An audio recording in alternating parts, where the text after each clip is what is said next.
صبا الخیر۔ اب تازہ خبریں اردو میں سنیے گا۔ ایک 25 سالہ لاری ڈرائیور ٹک ٹاک کے ذریعے فرقہ وارانہ فساد پیدا کرنے کی کوشش کرنے کے جرم میں اریسٹ ہو گیا ہے۔ اس کا نام پچیپن بتایا جاتا ہے۔ یہ ترووناملئی کا ہے۔ واٹس ایپ یا ٹک ٹاک پر ایسی کوئی بات نہ پھیلائیں یا فارورڈ کریں جس میں کسی ذات، مذہب یا کسی لیڈر کے خلاف بھڑکانے والی باتیں پائی جاتی ہوں۔ بہت ہی احتیاط برتنے کی ضرورت ہے۔ چند لوگ یوں ہی کوئی ویڈیو آتا ہے تو اسے فارورڈ کر دیتے ہیں، یہ بھی سوچتے نہیں اس میں کیا ہے۔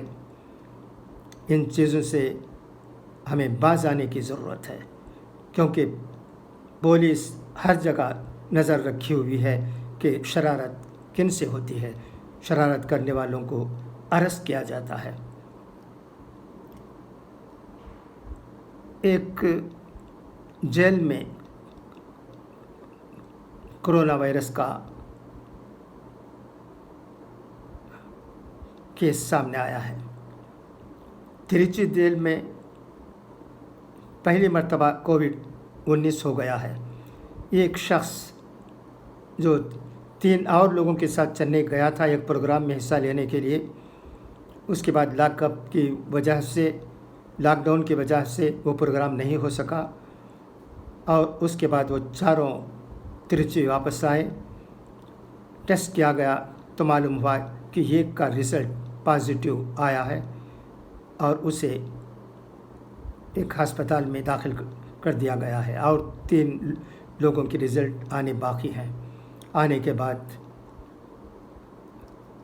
کیا ہو رہا ہے اس کے بارے میں جانکاری پیدا ہوگی ترچی جیل کی۔ یہ مرض جو ہے یہ کسی کو نہیں چھوڑتا، جو بھی اس کے قریب جاتا ہے اس پر یہ وار کر دیتا ہے۔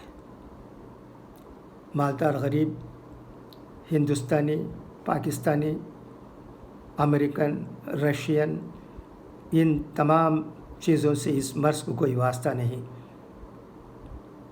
سامنے آنے والوں کو یہ مارتا ہے۔ اس سے ہمیں دور رہنے کی ضرورت ہے۔ اس مرض سے دور رہنے کا طریقہ یہ ہے کہ سوشل ڈسٹینس کو اپنائیں۔ ایک اور دکھد بات تمل ناڈو میں ہوئی ہے، وہ یہ کہ کووڈ-19 میں مبتلا ایک مریض نے خودکشی کر لی ہے۔ لاک ڈاؤن کے بعد جب اسکول کھلیں گے تو الگ قسم کے اسکول ہوں گے کہا جاتا ہے۔ اس سلسلے میں ٹیچروں سے بھی مشورہ کیا جائے گا۔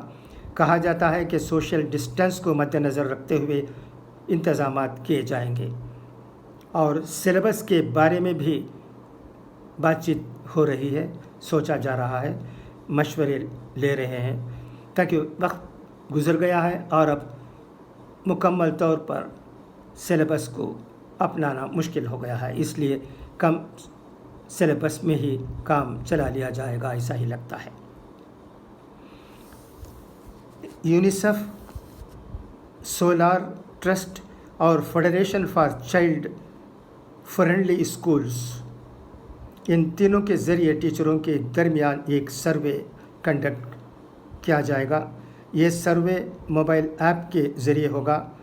ہر صوبے کے 100 ٹیچروں سے فیڈ بیک لیا جائے گا۔ یہ بھی ایک اچھا قدم ہے۔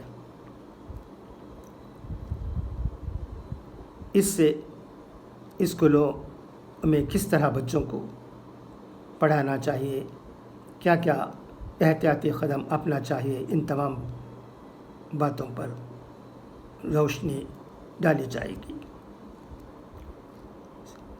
ایک اور خبر سپریم کورٹ سے آئی ہے، وہ یہ کہ سپریم کورٹ نے تمل ناڈو حکومت کو اجازت دے دی ہے کہ وہ ایک پرائیویٹ ہسپتال کے ٹاپ 4 فلورز کو کووڈ-19 کے مریضوں کے علاج کے لیے استعمال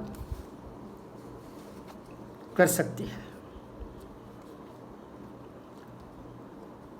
اور